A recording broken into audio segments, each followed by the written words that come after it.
नमस्कार, आप देख रहे हैं सिजलर्स न्यूज। तो बिना देरी किए जानते हैं आज की विशेष खबरें। यूक्रेन और रूस के बीच चल रही जंग अब एक डिजिटल युद्ध बन चुकी है। यहां फ्रंट लाइन पर तैनात सैनिकों को हर रूसी टैंक या सैनिकों को मारने पर वीडियो गेम की तरह पॉइंट्स मिलते हैं। जितना बड़ा रूसी टारगेट उतने ज्यादा पॉइंट्स मिलते हैं। इन पॉइंट्स को जवान वॉर मार्केट प्लस पर रिडीम कर सकते हैं और उसके बदले एक नया हथियार, ड्रोन या जरूरी उपकरण मिलते हैं। हैंड्स रणनीति को यूक्रेनी मंत्री मिखाइलो फेडोरोव ने आर्मी ऑफ ड्रोन प्रोग्राम के तहत लागू किया है। अब इसे अमेजन फॉर मिलिट्री के रूप में विस्तार दिया जा रहा है। वहीं दूसरी ओर अमेरिकी राष्ट्रपति डोनाल्ड ट्रंप ने गुरुवार को ब्राजील से आयात होने वाले सामानों पर 50% टैरिफ लगाने की घोषणा की है। इसे लेकर उन्होंने ट्रुथ सोशल पर एक लेटर शेयर किया। इसमें उन्होंने ब्राजील के पूर्व राष्ट्रपति और अपने दोस्त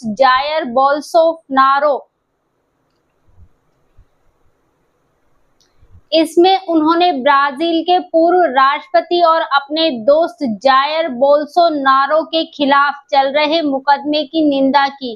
ट्रंप ने कहा कि बोल्सोनारो के खिलाफ चल रहा मुकदमा ब्राजील के लिए एक अंतरराष्ट्रीय शर्मिंदगी है।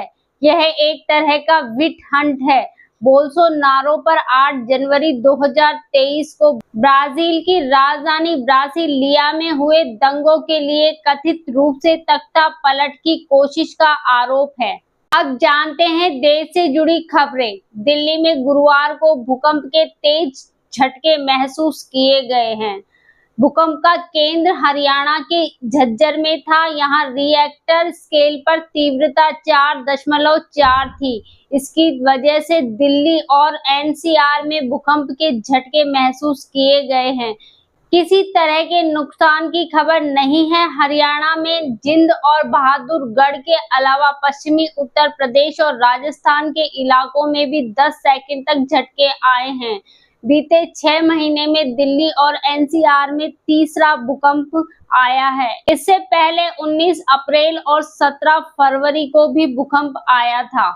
वहीं दूसरी ओर मुंबई के आकाशवाणी विधायक गेस्ट हाउस में कैंटीन में खराब खाने पर फूड डिपार्टमेंट ने लाइसेंस रद्द कर दिया। फूड एंड ड्रग एडमिनिस्ट्रेशन के अधिकारियों ने कैंटीन से पनीर, चटनी, तेल और दाल के सैंपल लिए। अधिकारियों ने बताया कि इन्हें लैब भेजा जाएगा और रिपोर्ट 14 दिन में आएगी। तब तक के लिए कैंटीन का लाइसेंस कैंसिल कर दिया गया है। फूड विभाग की तरफ से यह कार्रवाई शिवसेना विधायक संजय गायकवाड़ की शिकायत पर की गई है। वहीं कर्नाटक के हासन में हार्ट अटैक से मौतों के मामले तेजी से बढ़ रहे हैं। पिछले 40 दिनों में यहां हार्ट अटैक से 23 मौतें हो चुकी है। इनमें से 6 की उम्र 19 से 25 साल के बीच थी। वहीं 8 की उम्र 25 से 45 साल के बीच थी। उधर बेंगलुरु में जयदेव अस्पताल में हार्ट अटैक के मरीजों की संख्या 8% का इजाफा हुआ है।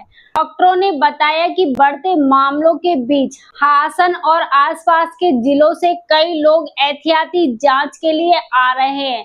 मैसूर में भी जयदेव अस्पताल में हार्ट अटैक से जुड़ी जांच के लिए रोजाना हजारों लोग पहुंच रहे हैं। वहीं अब एलजीबीटी और ट्रांसजेंडर कम्युनिटी की सामाजिक मुख्य धारा में सम्मान और समानता दिलाने की दिशा में आयोजित रेनबो राइट फेस्टिवल 2025 का समापन शानदार अंदाज में हुआ। रेनबो राइट और वसुधा जन विकास संस्था द्वारा संयुक्त रूप से आयोजित इस 15 दिवसीय फेस्ट का मुख्य आकर्षण प्राइड क्वीन कॉन्टेस्ट रहा, जिसमें जयपुर की फ्लोरिया को प्राइड क्वीन का ताज पहनाया गया। राजा पार्क निवासी फ्लोरिया पेशे से मॉडल है और राष्ट्रीय व अंतर्राष्ट्रीय स्तर पर कई मंचों पर अपनी प्रतिभा का लोहा मनवा चुकी है। वहीं एक और चूरू में वायुसेना के जगुआर फाइटर जेट क्रैश में पाली के फ्लाइट लेफ्टिनेंट ऋषि राज सिंह देवड़ा भी शहीद हुए हैं। गुरुवार को उनकी पार्थिव देह पाली जिला मुख्यालय से करीब 70 किलोमीटर दूर सुमेरपुर के खीवांदी गांव में लाई जाएगी। यहीं सैनिक सम्मान के साथ अंतिम संस्कार होगा। परिजनों को यकीन नहीं हो रहा है कि उनका लाडला अब इस दुनिया में नहीं है। परिवार वाले ऋषिराज की शादी के लिए लड़की देख रहे थे। शहीद ऋषिराज के पिता जसवंत सिंह होटल व्यवसायी हैं, जबकि माता भंवर कंवर गृहिणी है। छोटा भाई युवराज सिंह जोधपुर के DPS स्कूल में 12वीं की पढ़ाई कर रहे हैं। अब जानते हैं मौसम का हाल। दिल्ली NCR में आज तेज बारिश का रेड अलर्ट है। बुधवार को खराब मौसम के कारण 6 फ्लाइटों को डाइवर्ट किया गया है। 4 फ्लाइटें जयपुर भेजी गई और 2 फ्लाइट लखनऊ डाइवर्ट की गई। कुछ के रूट में बदलाव किया गया, कुछ उड़ानों में देरी भी हुई। तेज बारिश के कारण दिल्ली की कई सड़कों पर पानी भर गया। घंटों तक ट्रैफिक जाम रहा। गुरुग्राम की सड़कों पर बाढ़ जैसे हालात बन गए। गाड़ियां पानी में तैरती दिखी। सड़कों पर चल रहे लोगों की कमर से ऊपर तक पानी पहुंच गया। इधर MP में जबलपुर, रीवा, शहडोल, सागर समेत कई जिलों में बाढ़ के हालात हैं। बुधवार को नरसिंहपुर में नदी में बहने से 3 बच्चों की मौत हो गई। वहीं हरियाणा में कैथल में तालाब में नहाने गए 3 बच्चों की डूबने से जान चली गई। अब जानते हैं खेल से जुड़ी खबरें। भारत और इंग्लैंड के बीच एंडरसन तेंदुलकर ट्रॉफी का तीसरा टेस्ट आज से लॉर्ड्स क्रिकेट ग्राउंड में खेला जाएगा। भारत का लॉर्ड्स स्टेडियम में प्रदर्शन कुछ खास नहीं है, लेकिन टीम ने यहां इंग्लैंड के बाकी वेन्यू के मुकाबले सबसे ज्यादा मैच जीते हैं। भारत ने यहां 19 टेस्ट खेले, 3 जीते और 12 गंवाए। इस दौरान 4 मुकाबले ड्रॉ भी रहे। 5 टेस्ट की सीरीज 1-1 की बराबरी पर है। पहला मुकाबला इंग्लैंड ने 5 विकेट से जीता था, वहीं दूसरा टेस्ट भारत ने 336 रन से अपने नाम किया था। वहीं दूसरी ओर भारत के इंग्लैंड टूर के बीच ड्यूक बॉल का विवाद थमने का नाम नहीं ले रहा है। भारतीय कप्तान शुभमन गिल के बाद बुधवार को उप कप्तान ऋषभ पंत ने ड्यूक बॉल की क्वालिटी को लेकर सवाल उठाए हैं। 27 साल के भारतीय विकेटकीपर ने एक सवाल के जवाब में कहा, मैंने अपने कैरियर में कभी गेंद को इतनी जल्दी खराब होते नहीं देखा।